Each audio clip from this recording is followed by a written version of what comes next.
In today's video, I'm going to teach you how to get Luma AI API key.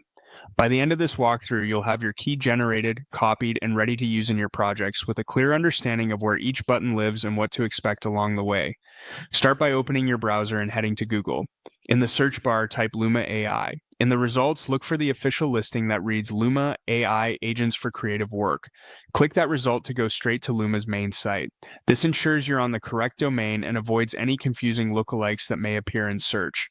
Once you're on the Luma site, find the navigation and click API.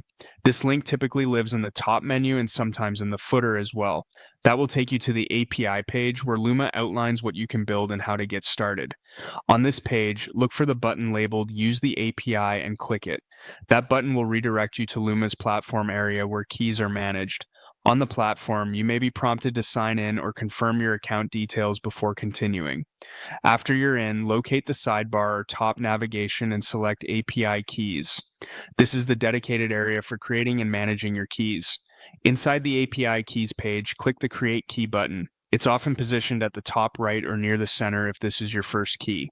You'll be asked to provide a name for your key. Pick a clear, memorable name that reflects its purpose, like something tied to your app, environment, or team. Good naming helps you distinguish between keys later and makes cleanup easier.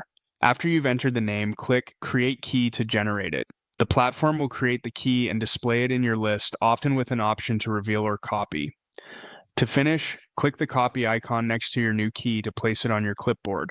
Store it securely in an environment variable or a secrets manager, and avoid pasting it into shared documents or public code repositories.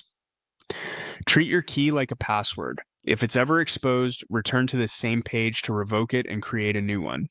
You can maintain multiple keys for different projects or environments to keep access organized. That's it. You search for Luma AI, open the API page, use the API entry point, navigated to API keys, created a key with a clear name, and copied it safely. Thanks for watching and happy building.